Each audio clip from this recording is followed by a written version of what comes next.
bem-vindo ao Saúde Você, segunda-feira, 11 horas da manhã, e hora de bater aquele papo gostoso e com convidadas especiais. E com muito prazer eu recebo a doutora Catarina Coura. Seja bem-vinda.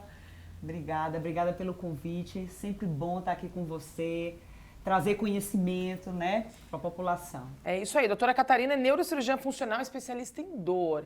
E doutora Laura Barros, tudo bem, doutora? Tudo bem, Duda? Um Seja prazer enorme, viu? Doutora Laura, acupuntura, médica especialista em acupuntura e dor. Gente, acupuntura é especialidade médica, a gente já falou sobre isso, né? Exatamente. Então, olha só, vai procurar o acupunturista, é isso, doutora? Ou acupunturiatra, também serve. Ou acupunturiatra, procure um médico. E nós temos uma convidada especial, Nilde. Tudo bem, Nilde? Tudo. Prazer, Duda. Igualmente. Gratidão pelo convite. É uma honra estar com vocês. E conhecer um pouco da história da Nilde, que ela é do Instituto Distonia e Saúde, que inclusive esse mês faz menção à distonia da saúde. Sim, né? Nós estamos no mês de conscientização da distonia aqui no Brasil. Nilde, vamos começar entendendo um pouquinho sobre você e sobre esse projeto. Conta pra gente. Então, Duda, nós estamos no mês de conscientização da distonia aqui no Brasil.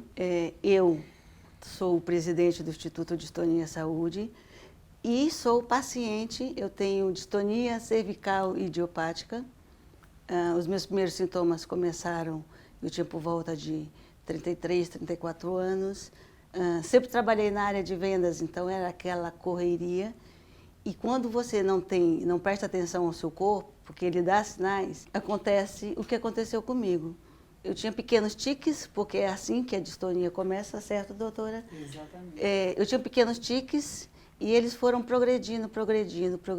E com esta progressão veio a dor. A distonia é a segunda doença mais comum em termos de distúrbios do movimento, certo, doutora? A cervical, ela atinge mais ou menos 60% em mulheres, né? E eu demorei 4 anos e meio para ter o diagnóstico. Aproveitando que você está falando de diagnóstico, doutora Catarina, fala um pouco para as pessoas entenderem, porque a Nilde vai falar mais sobre a história dela, mas até para as pessoas já começarem entendendo quais são os sintomas, como é o diagnóstico da distonia. Certo, Duda. Eu vou até falar uma linguagem para que todos entendam. Então, a distonia, ela é um distúrbio do movimento. Então, existem várias doenças que compõem aquilo que a gente chama de distúrbio do movimento. E a característica da distonia são contrações musculares que elas são involuntárias e isso gera posturas anormais. Então, para ficar bem claro para a população, imagina que eu estou querendo fazer uma flexão aqui no meu braço e ao mesmo tempo eu estou querendo fazer uma extensão desse braço. Então, se eu quiser fazer ao mesmo tempo esses dois movimentos, o braço não sai do lugar, é uma quebra de braço, né? Sim. Então, a distonia, ela é mais ou menos isso. Então, a musculatura que ela é agonista e antagonista, ela quer trabalhar ao mesmo tempo e a gente não consegue executar o movimento, gera um movimento anormal e essa postura inadequada. O diagnóstico ele é realizado a partir da avaliação de um especialista que é o neurologista clínico. Então, o neurologista clínico é quem vai diagnosticar se você tem essa condição clínica. Existe um componente genético na doença, muitos genes estão sendo estudados e isso daí também vai ajudar a gente a ver essa herança, né? Isso que é muito uma dúvida da população. Meu Deus, eu tenho distonia, será que meu filho vai ter? Então, a busca por esses genes, por estudar melhor essa doença, vai nos ajudar. Então, a dúvida é, doutora, tem algum exame que eu possa fazer para eu saber se tem distonia, ressonância? Não. O diagnóstico é essencialmente clínico. Se existe a suspeita, é importante que você procure o especialista para poder identificar. Ou seja, é a percepção do próprio paciente, né? Agora, eu imagino que cause muita dor, né, doutora Laura? E aí a gente fala também, além de dor, quero saber se essa informação procede e se a acupuntura ela é benéfica e tem técnicas diferenciadas para esse tipo de tratamento. Bom, como a Nilde falou, ela teve dor, né? Sim. E isso é muito comum no paciente com distonia. A doutora Catarina já explicou que a distonia é caracterizada por alterações de movimento. E é sempre contraturas musculares, contrações musculares, na verdade. Essas contrações geram dor, porque são contrações frequentes e totalmente involuntárias. Além disso, começa a aparecer posturas inadequadas. Então, cervical, por exemplo, pensa ficar numa posição cervical sempre, Sim. várias horas ou praticamente o dia inteiro. Isso vai causar dor. Isso vai gerando dor. Então, assim, para o tratamento da dor desses pacientes, vai desde medidas não farmacológicas, como, por exemplo, a acupuntura, medidas físicas, até mesmo tratamento farmacológico, medicações, a fisioterapia no tratamento não farmacológico. Então, a acupuntura, ela ajuda muito na distonia. Inclusive, por exemplo, a gente tem a eletroacupuntura, que ajuda a promover uma sensação de relaxamento muscular, e principalmente a liberar substâncias que causam alívio de dor. Nilde, conta pra gente. Você tem filhos, casada? Casada sim, tenho um filho de 4 patas por nome Bob. Olha o Bob. A gente tem a tapioca, que é famosa E tem também. a tapioca é famosíssima nos nossos grupos de apoio. E não tenho filhos porque eu tive os primeiros sintomas da distonia com 34, 35 anos. E então era um período que nós tínhamos pré-programado, eu e o marido. Primeiro, o objetivo era ter a casa própria, né? Para depois ter o filho. E aí, nesse inteirinho, veio a distonia e aí não desistimos de ter filhos. E como vocês lidaram com essa desistência de algo que, como você disse, estava nos planos? Foi difícil, mas foi uma coisa que sentamos e conversamos bastante, porque seria, no mínimo, a opinião minha, irresponsável colocar um ser humano no mundo, sendo que eu estava com uma doença, logo mesmo nos primeiros meses, os sintomas já me incomodavam bastante, e aí quando eu finalmente tive o diagnóstico, aí nós tivemos certeza de que não era interessante, porque todos os exames que eu tinha feito e que fiz e que faço até hoje acompanhamento com 7 médicos, porque tem que ter praticamente uma equipe multidisciplinar, né? Mesmo depois da cirurgia que eu fiz, então nós optamos por não ter. Porque... E se cuidar. Sim, e me cuidar. Que está maravilhosa aqui conversando com a gente. Gratidão. Linda, né? Doutora Catarina, aproveitando, né, a sua especialidade como neurocirurgiã, e a gente já falou sobre implantes de eletrodos em diversos tipos de tratamentos, mas fala um pouquinho do implante de eletrodo, no caso cerebral, né? E na distonia, funciona? É uma opção de cirurgia? Sim, Duda. Eu vou, até antes um pouquinho de falar do eletrodo, complementando aquela primeira pergunta que você fez, até para deixar isso claro para quem está do outro lado, é que a distonia, ela, na verdade, ela é um sintoma de um conjunto de doenças. Eu acho que isso é importante a gente falar. Porque talvez você que esteja em casa, esteja vendo esse vídeo, tenha distonia e, na verdade, isso foi secundário, por exemplo, a um traumatismo craniano. Então, existe a distonia, né, como doença, como alguém que tem isso geneticamente, e também no contexto de outras doenças. Por exemplo, a doença de Parkinson, Duda, ela pode cursar com um quadro de distonia, em muitas situações. Olha. Exatamente, uma pessoa que sofreu um trauma craniano e ficou com a sequela, um quadro de distonia. E isso também tem que ser falado para a população que está em casa. E falando um pouco também do implante de eletrodo cerebral, então, como a Laura falou, o paciente inicialmente ele vai ser tratado, diagnosticado, tratado clinicamente, né? Feito todo essa terapia multidisciplinar, como a própria Nilde falou. E aí o neurologista vai avaliar que aquele paciente ele está refratário a todo esse tratamento e a partir daí ele vai entrar num protocolo para implante de eletrodo cerebral profundo. Então, o implante de eletrodo cerebral profundo, que a gente já falou aqui em outros programas, consiste em um eletrodo que é praticamente um chip, que ele é implantado numa área específica do cérebro. E para a gente encontrar essa área específica do cérebro, Duda, nós fazemos o recurso da imagem, né, de uma ressonância magnética. Então, a cirurgia ela é feita com muito cuidado, né? Para a gente implantar, nós precisamos fazer uma cirurgia, é feito no centro cirúrgico. Fazemos um planejamento dessa área que é milimétrica. O eletrodo ele é colocado lá e depois ele é conectado a um gerador. Esse gerador tem uma bateria, é um sistema como se ele fosse um microcomputador.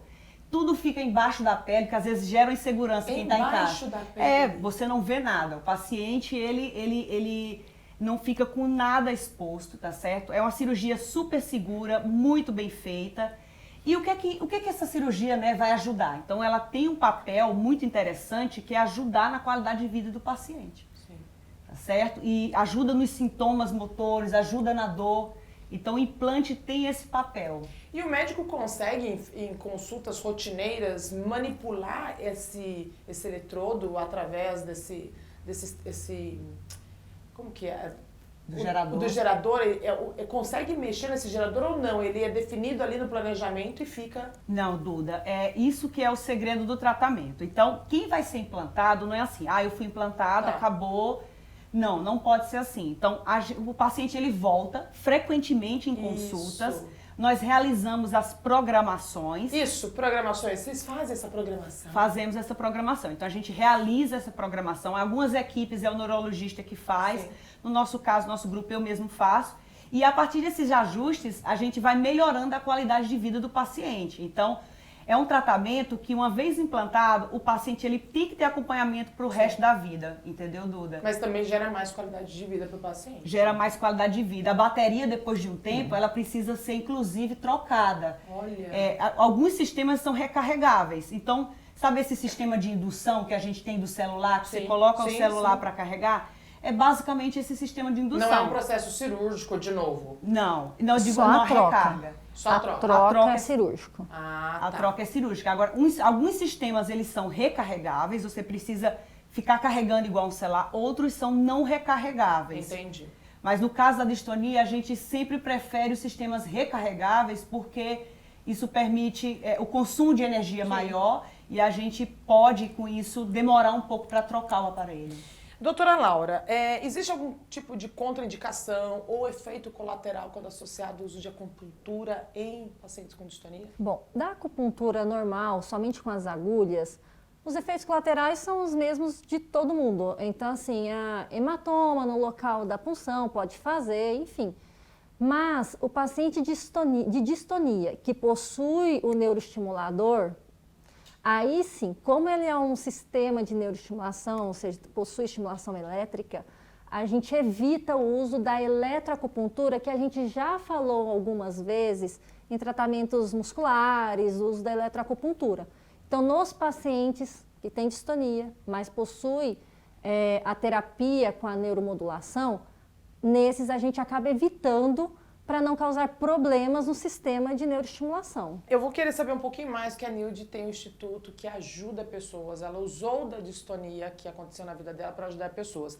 Mas antes da Nilde me falar, eu só gostaria de saber, doutora, se existe indicação de paciente para esse tipo de cirurgia. Tem candidato? Tem um paciente que esse pode, esse não pode, de acordo com o estágio da distonia? Exato. Então, assim, a indicação ela é baseada, como eu comentei, é uma avaliação feita pelo neurologista. Então, é o neurologista clínico, não é nem o neurocirurgião só, mas o neurologista clínico que está acompanhando o paciente e vê a refratariedade do quadro dele para o implante. Então, são grupos selecionados de distonia que têm indicação, entendeu, Duda? E isso é uma coisa que precisa ser individualizada, paciente a paciente, e é o neurologista quem executa esse papel. Instituto, conta pra gente um pouquinho do Instituto.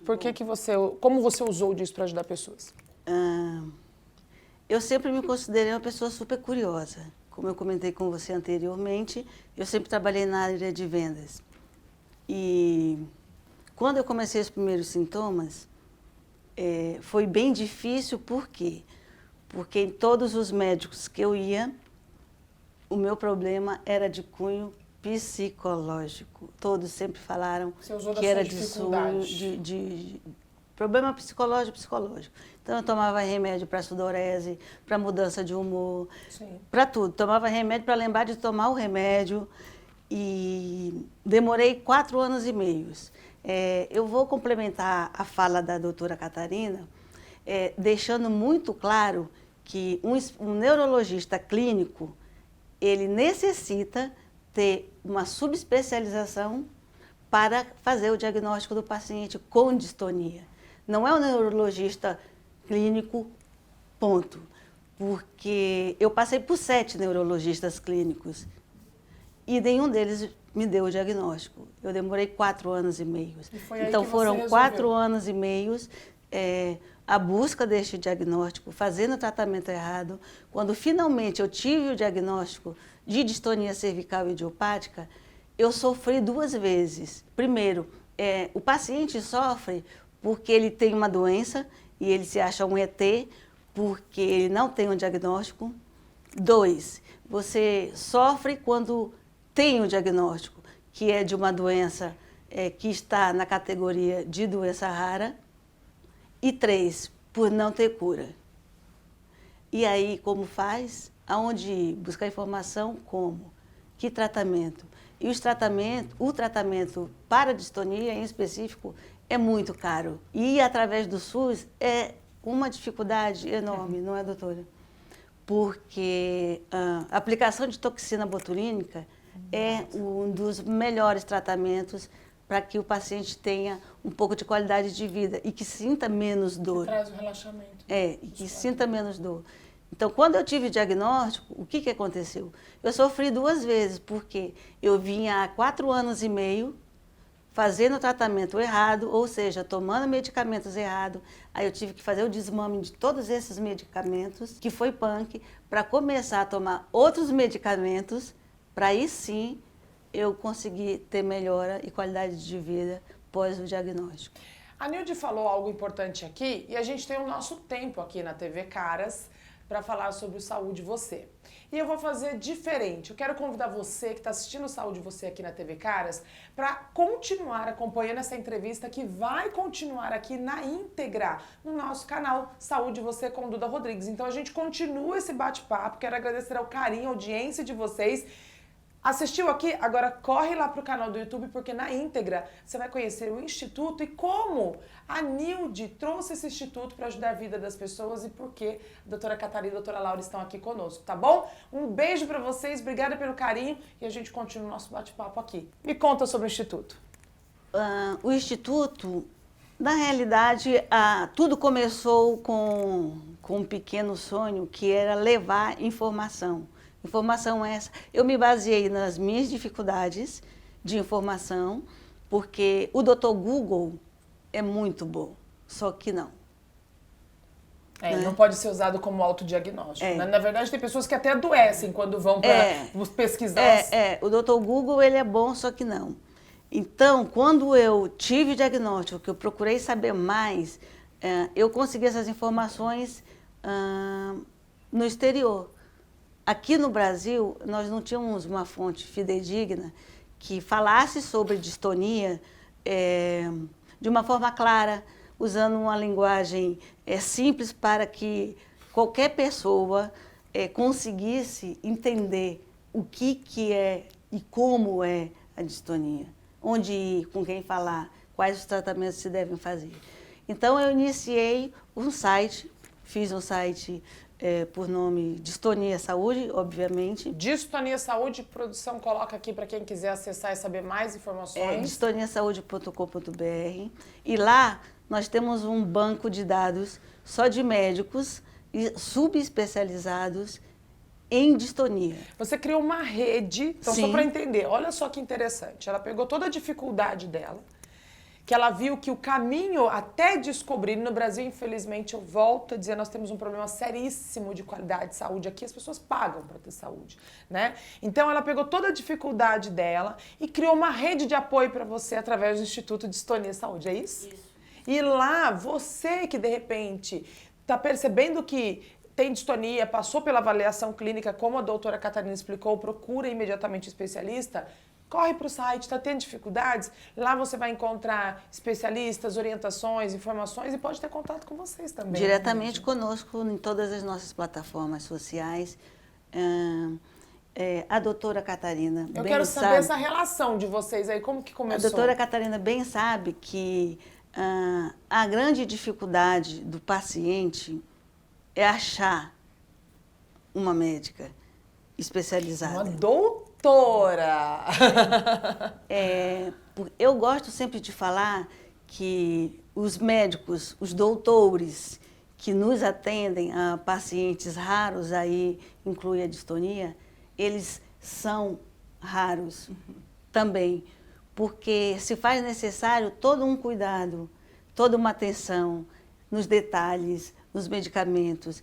Eu digo que eu sou mais fiel aos meus 7 médicos do que o marido. Ah, tadinho do marido. Nunca traí, pelo amor de Deus. E ele tá do Mas, seu assim, lado. Sim, meu melhor amigo. Mas você tem que ter Sim, essa sim. relação de intimidade com o seu médico. O mínimo que seja que você passa no teu dia a dia, você precisa compartilhar com o seu médico. E a Catarina se tornou sua médica, vocês se conheceram como? Não começou a tratar? Como que foi essa relação? A minha relação com a doutora Catarina E com a doutora Laura? e com a doutora Laura, ela veio por intermédio do Instagram. Ah, porque as duas são sucesso nas redes sociais. Aliás, eu quero parabenizar vocês, eu vejo os conteúdos. E vocês estão fazendo um trabalho de tanta informação, de tanta dica, numa linguagem tão simples, para a pessoa olhar e falar, é isso. É isso. Sabe? Porque, assim, as duas são, assim, eu diria que 2 especialistas renomadas em cada uma das suas funções, trabalham em equipe, né, doutoras? Especialistas no que fazem, mas elas descobriram uma forma de falar com você que está em casa. E eu, aproveitando que agora nós estamos aqui no canal, no Saúde Você com Duda Rodrigues, eu vou deixar o Instagram da doutora Catarina e da doutora Laura. Qual é o Instagram de vocês? É doutora Catarina Couras. Tá. E meu DRA.Laura Barros. A gente coloca aqui porque, na verdade, o programa e o Saúde Você e esse quadro, ele tem o objetivo de trazer informação para você com responsabilidade. Então, ao invés de você fazer a pesquisa no doutor lá, pesquisas, ouça o que o especialista tem a dizer, e vocês estão fazendo isso de uma forma que vocês têm ajudado muita gente. Então, além dessa vida louca, corrida, vocês têm oferecido utilidade pública às pessoas que necessitam de informação. Parabéns pelo trabalho de vocês. Duda, só corrigindo, é DRA.Catarina Couras. Ah, mas eles já vão corrigir aqui na edição. E o site tem o Sendor? Como que é o site? Nós temos o site do consultório, Tá. que é o sendor.com.br. Lá a gente fala um pouco sobre algumas doenças também e um pouco sobre as terapias que a gente consegue fazer dentro do consultório. Outras terapias a gente cita um pouquinho sobre terapias de dor, a próprias neurocirurgias como implantes de eletrodos, né, Catarina? A gente Isso. fala brevemente, pelo menos para dar um start, Sim. né? A curiosidade inicial. Não, mostrar para a do pessoa quem é o paciente. especialista que cuida da determinada doença ou problema de saúde, que as pessoas se perdem. Exato. A Catarina falou uma coisa que é verdade. A distonia, quem eu procuro? Ah, ela explicou agora. Mas as pessoas não sabem, nem sabem o que é distonia. A gente está falando de algo aqui pela primeira vez, e parabéns vocês mais uma vez por trazer algo tão inovador para a televisão, que é falar, gente, de saúde, daquilo que vocês não conhecem, daquilo que vocês não veem no dia a dia. E sobre o Instagram e o site do Distonia Saúde, eu acho que é muito interessante porque é algo de paciente para paciente. Então, Isso é legal. A gente, como médico, a gente não consegue passar todas as dificuldades que o paciente vem trazendo para a gente, né? É diferente de uma linguagem de um paciente que passou por tudo isso. Compartilhando informações com outro que está passando pela mesma coisa. Tem o papo compartilhar, de né? quinta-feira, né? Que você estava explicando Nós temos pra o gente. Papo de Quinta no nosso Instagram, que é o @distonia_saúde oficial. Então, nós temos o Papo de Quinta. Então, toda São semana, lives. sim, é uma live com o paciente. Então, a gente escolhe cidade, estado, idade e faz o Papo de Quinta quinzenalmente. Este mês em específico, como nós estamos no mês de conscientização da distonia, nós estamos burlando um pouco o lance do Papo de Quinta, que em tese é toda quinta-feira, e agora nós estamos o mês todo agendado com, não só com pacientes, mas também com médicos que falam e que o paciente não tem conhecimento que ele necessita ter, como, por exemplo, bucomaxilo, dentista, Sim.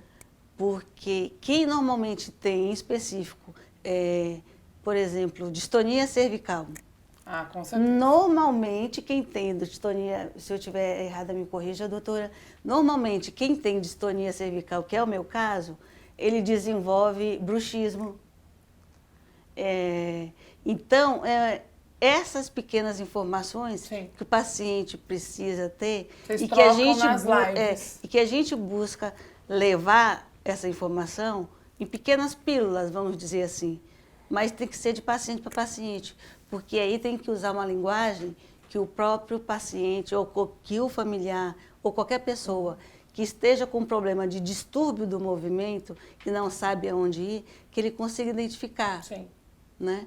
Porque, como a doutora mesmo falou, quem tem, por exemplo, distonia, não desenvolve parkinsonismo. Exatamente. Mas quem tem Parkinson desenvolve a distonia em um determinado período. E aí eu já não entro muito no mérito, porque a fala é sua. Mas é importante essa informação. Distônico não tem Parkinson. Parkinson, o paciente desenvolve sim a distonia. Bom, fica aí para vocês o site, os arrobas que vocês podem acessar, a gente colocou aí para vocês, volta a entrevista, compartilhe com pessoas. Mas eu tenho uma pergunta para a doutora Catarina, que é o seguinte, doutora, você falou da neurocirurgia, na questão do implante no cérebro, qual a taxa de sucesso para as pessoas entenderem? Porque assim, falou em cirurgia no cérebro, todo mundo tem medo, né? Apesar de que hoje a gente sabe que os sucessos são muito grandes, mas no caso da distonia, qual a taxa de sucesso para a pessoa ter qualidade de vida? Então, Duda, é uma coisa que é importante falar, que é o seguinte, a cirurgia tem risco, claro que tem risco. Então, eu costumo, às vezes, quando vou conversar com o paciente, eu falo assim, você já viajou de avião? Acho que uma grande quantidade de pessoas já viajaram de avião. Você sabia que avião tem risco de cair? O avião tem risco de cair. Sim. Então, a mesma coisa acontece com a cirurgia. Então, o avião ele é um dos veículos mais seguros do mundo. Eu acho que ele só perde para o elevador, não sei se eu estou enganada. E mesmo assim, é verdade. Pelo menos algum lugar do mundo aí, um avião cai uma vez por ano, né? E alguém morre, né? Então, a mesma coisa acontece com a cirurgia. Então, a cirurgia ela tem seus riscos. Nós fazemos tudo que é possível para minimizar esses riscos. E nós também fazemos tudo que é possível para que essa cirurgia ela tenha sucesso e tenha uma baixa taxa de complicações. O que vai fazer, o que vai determinar que o resultado cirúrgico de um paciente difere por outro? É o cuidado, é a habilidade cirúrgica do cirurgião que está executando, tá? A gravidade da doença também, porque a distonia vai ter várias fases. A depender da fase que a gente for fazer o procedimento, o sucesso é menor. A depender da fase, o sucesso vai ser maior. A depender do tipo de distonia também. Sim. Então, essa taxa, ela é muito individualizada. Tá. Eu não consigo te dizer essa taxa num pensamento mais generalizado. Sim. Mas digamos que a grande maioria dos pacientes bem indicados e indicados no momento correto tem uma taxa de sucesso alta na melhora dos sintomas de dor, na melhora dos sintomas motores. Então, é isso que eu posso te falar com relação a isso. E toxina botulínica ajuda muito, doutora Laura? Pois é, como a Nilde mencionou, a toxina botulínica, ela é um dos tratamentos, assim, exceto antes de chegar na cirurgia de neuromodulação, a toxina botulínica é muito empregada na distonia. Inclusive, foi um dos primeiros usos na medicina, foi para distonia, o uso da toxina botulínica. Só que quem faz, geralmente, a aplicação da toxina botulínica não é qualquer especialista em dor. Geralmente, ou o neurocirurgião ou principalmente o neuroclínico, especialista em distonia. Importante falar que são médicos. Eu venho ressaltar aqui, porque como biomédica, a gente sabe que hoje existe aí esse negócio de toxina, as pessoas confundem. Aqui a gente está falando de um problema de saúde, tratado por médico, por especialista. Então, a aplicação de toxina é para tratamento de saúde, não é estético nem nada. Cuidado, gente, tem que falar isso, doutora, porque vocês sabem que hoje as pessoas ficam, eu ponho preenchimento na testa. Não, não é. Então, eu vejo muitas pessoas confusas. E quando se fala em toxina botulínica, como que tem muita propaganda em rede social, é importante a gente dizer que é médico. Não tem outra especialidade que não seja médico para esse tratamento. E lembrando que a toxina botulínica para distonia, ela é intramuscular, né? Sim. Então, assim, geralmente aqui em São Paulo, por exemplo, já temos muitos centros que ela é guiada ou por uma eletroneuromografia, por ultrassom, entendeu? Então, assim, para dar mais especificidade ao tratamento e mais segurança para o paciente também. Tá certo. Gente, obrigada pelo carinho de vocês. A gente realmente não conseguiria dar a informação do jeito que a gente queria, mostrar para as pessoas algo tão novo. a título de conhecimento do público, né? Não que seja novo, deve ter muitas pessoas que estão assistindo aqui pensando, meu Deus, será que eu estou com distonia? Então esse é o nosso objetivo. Parabéns pelo seu trabalho, por usar de uma fragilidade, de um momento difícil da sua vida que te trouxe decisões duras, mas para ajudar pessoas que eu tenho certeza que você ajuda muita gente, transformou a vida de muita gente que você não faz nem ideia. E está fazendo isso agora. Posso dar uma última? Pode. Dar um último recadinho? Pode. Eu peço que médicos, assim como a doutora Catarina e a doutora Laura, eu sou péssima para nome, que continuem hoje em dia, nas suas redes, né, pessoais ou mesmo profissionais, que continuem a divulgar, a falar sobre distonia, que é uma doença pouco conhecida, é muito subdiagnosticada. E o objetivo do Instituto Distonia Saúde, estando aqui eu hoje, com essas duas maravilhosas, três, incluindo você, que é linda, é pedir que os médicos se capacitem para saber o que é a distonia. Porque no Brasil é escandalosamente triste um neurologista clínico não saber o que é distonia, não ter o conhecimento. Fica aí o recado de quem passa por isso. Doutoras, obrigada mais uma vez. Parabéns pelo trabalho de vocês. Duda. Vocês sabem que vocês têm um espaço aberto no Saúde Você, em todos os nossos canais de comunicação, e a gente tem novidades em breve. É isso aí. Obrigada, Duda. Obrigada pelo carinho, Gratidão. pela audiência. Continue acompanhando Saúde Você. Tem lista de vídeos aqui. Informações de saúde tem que ser com responsabilidade. Tem um monte de vídeo aqui no canal. Mas sempre o diagnóstico deve ser feito presencial. Existe a telemedicina que ainda assim, em alguns casos, exige a presença do paciente. Então cuide do seu bem mais precioso que é a sua saúde. Um beijo para vocês e obrigada por estar sempre aqui com Saúde Você.